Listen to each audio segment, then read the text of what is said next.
everybody, it's Tanya Peterson with John L. Scott Market Center at Next Level Real Estate.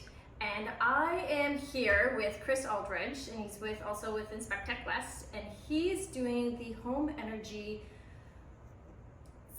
Score, that's it, HES. So if you live in Hillsborough and you're gonna sell your property in Hillsborough, you have to have this. I found out about it because I got a nastygram from the city of Hillsborough that I needed it, and I panicked, and I'm thinking, oh boy, now what do I do? And it just so happened that my amazing inspectors had somebody on their list that was going to help me out. So I'm bringing Chris here so he can explain the HES, what it is, why we need it, and like the ins and outs and how you go about doing one. So thank you for sitting with me and also doing this house for me because it's going live on Thursday. I need it. I don't want a nastygram. Get away from that nastygram. Right, exactly. It's not pretty. Especially when my husband works for the city. I'm like, sorry.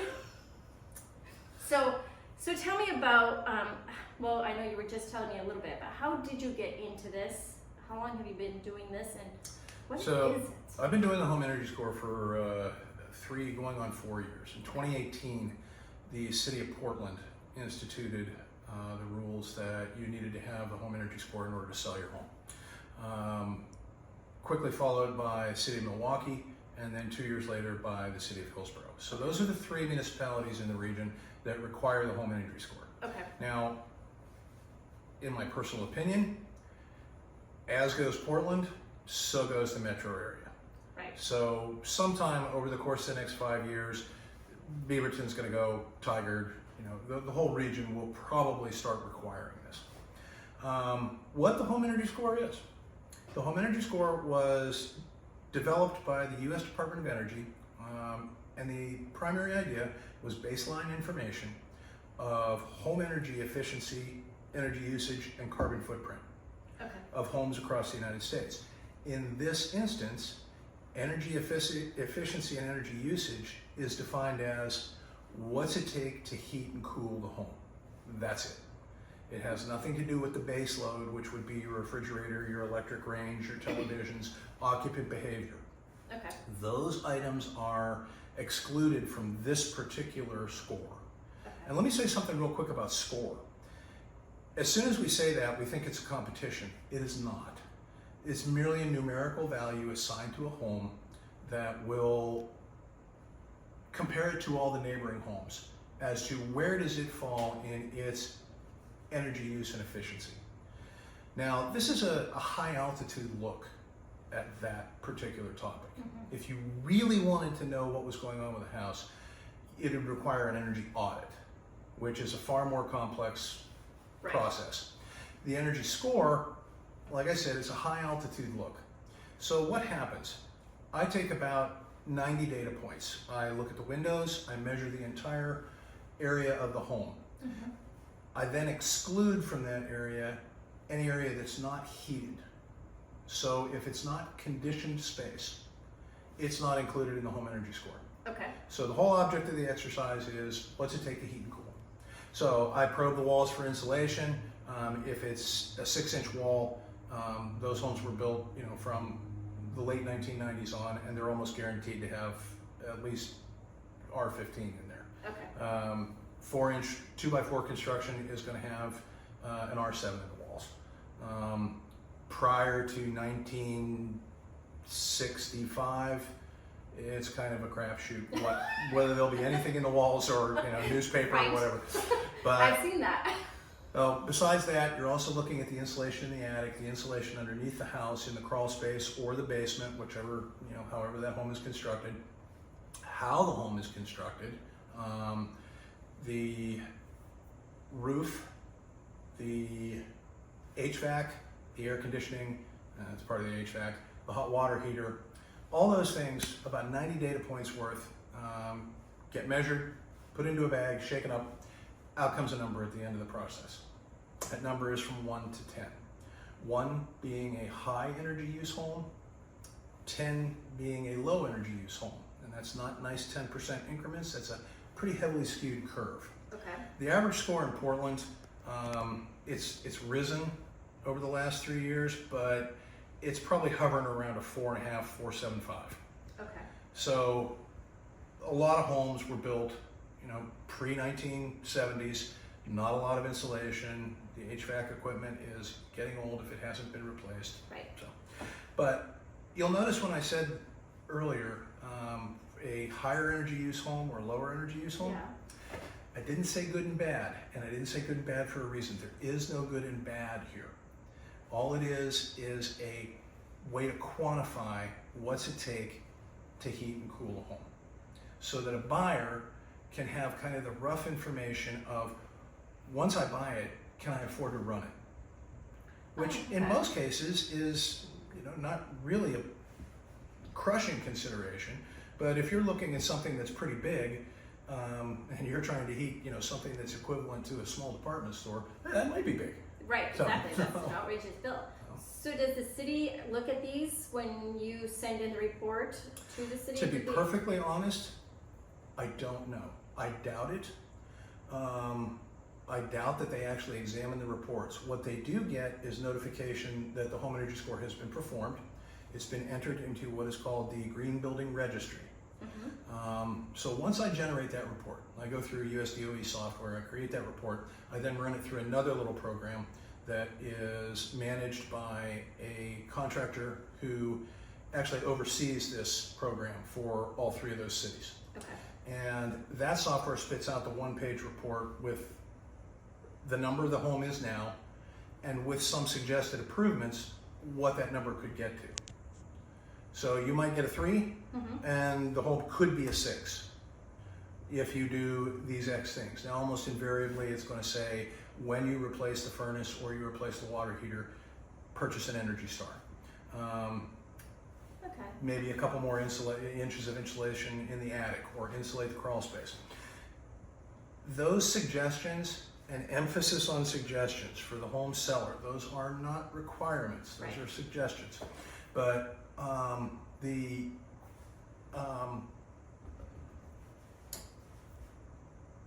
lost your train of thought here. That happens. It does, but the suggestions for the there we go, homeowners. thank you, are on a simple 10-year payback, Okay. which means over the cost of your utility bills, it will take 10 years to recoup whatever it is you've invested in making the home, you know, better insulated, replacing windows, things like that. I shouldn't have said replacing windows, because if that cost exceeds a simple 10-year payback, those recommendations might not be on that list. So on occasion, you're going to, you know, the biggest thing that would really help, like drill holes and blow insulation in the walls, may not be listed because you're not going to get that return in 10 years. Doesn't mean it's not a good thing to do, Right. Especially if you're purchasing this home and intend to stay in it more than a decade. Right. So, But it can also increase the value of your home too. Without a doubt. If your home is energy efficient, then you're not going to be spending a fortune in all of your utility bills. it will certainly help with that, and it's really a lot about comfort as well. Right. You know, you'll eliminate the cold spots. You know, the number one thing that I would say, if you're looking to just make the home feel more comfortable, insulate the crawl space. I can't tell you how many homes, especially in the Hillsborough area, do not have insulated crawl spaces. Even the ones who were built after that was theoretically code, Right. I find a lot of them don't have that. That's the number one thing you can do to make the home warmer and more efficient and more comfortable. It's true. The heat does kind of rise, and so does that cold air. And that's something to remember when you're thinking about this, is, you know, you're talking about air movement. So when the insulation's in there, it actually has to be in contact with either the bottom of the floor, the ceiling. That's not too bad because gravity pulls the stuff down, but when it's hung under the house, it tends to fall away, or raccoons get in there and make whole little condominiums out of the stuff. And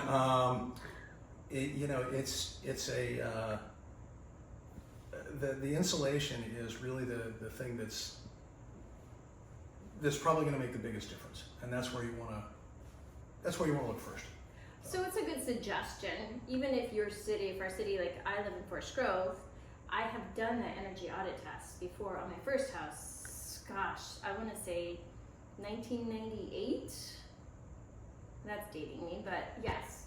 because we were trying to figure out, okay, what do we do? I mean, we're first-time home buyers, and you know, when you're young and you're spending that kind of money, we wanted to make sure. So they came in, and it was a lengthy test, and they're like, okay, so you have very little insulation in the crawl space, in the attic, and if you do this, we'll give you 60% off, and if you get these windows, we'll give you a certain percentage off, and if you get this furnace.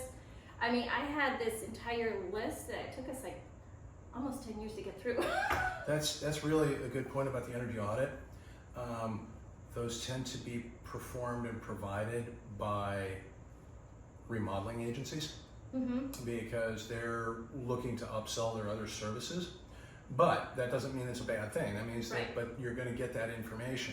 But that's actually kind of a benefit of the audit as well, because they can then point you at, yeah, if you do this, you're going to improve this much. If you do this, you're going to improve that much. Yeah. The home energy score doesn't do that. Like I said, the home energy score is a high altitude look at it so that you get a very, very broad brush view of the efficiency and the potential comfort level of the home. And that's about it. Okay. And really it is a document, like I said, that's for the home buyer to understand, you know, what else is in this. It doesn't replace an inspection. That's looking for a whole bunch of other things. Right. Though a good part of the things that I look at are part of the home inspection as well. Right. But that's on the buyer as opposed to the seller.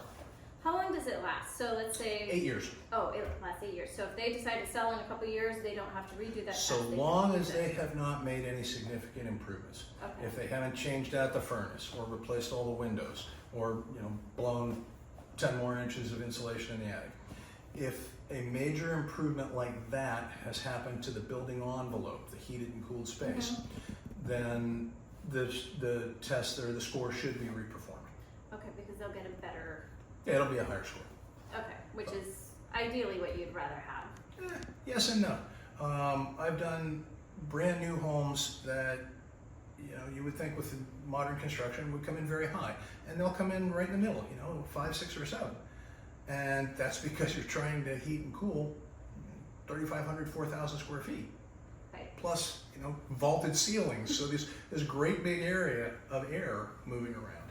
And then I've done, you know, bungalows that were built at the turn of the century on the other side of town that are, you know, 800 square feet, and they come in at the same score, and they've got no insulation in the walls. Huh. Why? Because you can heat them with a candle. So, how long does the test take to perform? typically it takes me about 45 minutes. My first part of that is outside the home. I measure the entire perimeter, I look at the windows, look at the roof, you know, see what that's composite, metal, whatever that's made out of. If the crawl space access is out there, I stick my head in there, and if necessary, I venture in there and probe around a little bit. Then the other half is done inside. I scurry around, I see what those windows really are, not just their size, you know, how many holes are in the walls, but, you know, are they single pane, double pane, triple pane, do they have low E on them, are they argon gas filled, that kind of thing. Okay. And then I take a look at the HVAC systems, and that's not an inspection of those. All I'm really looking for is their efficiency, so if there's a yellow label on the outside, that's all the information I need. Okay. If not, okay, I open them up, I get serial numbers off of them, then I go look them up. Oh, okay. So how much does the test normally run? Do you know? We charge $185. $35 of that comes right off the top and goes to the agency that oversees the contracts. Oh, okay. Huh. Interesting. Well, do you think eventually, like, I mean, you said that possibly it'll go Entire through, metro area, easily, if not more of the state. The state actually has kind of gotten involved and instituted a voluntary program where they have also distilled the multi-page report from the DOE down to that one page. So all the other communities should start getting ready. I think they'll get there. It's gonna trickle on down. I think so. Well, that is good to know. Thank you so much for answering my questions, because I honestly had no idea what it was. Happy to When help. I got my letter from the city, and then Brian, of course, with Inspect Tech, called me, and he's like, here, this is what you need to do, and here's who you need to call. And I'm like, thank you for saving my bot room, because I was gonna be in trouble. One other thing I can add. Yes, it is a requirement, there is a penalty. Portland is pretty gracious, they give 90 days. before any fines are incurred. Hillsborough is a bit more aggressive. You get 15, so they want it done. And they're trolling the MLS. So Yeah. they logged on, they saw it, and literally within 24 hours of my listing going live, they had sent that email to me. My understanding is that they have a way that when a new listing pops up on our MLS, it's flagged for them, and they check their database, and if it doesn't have a home energy score, out goes a letter. Yep.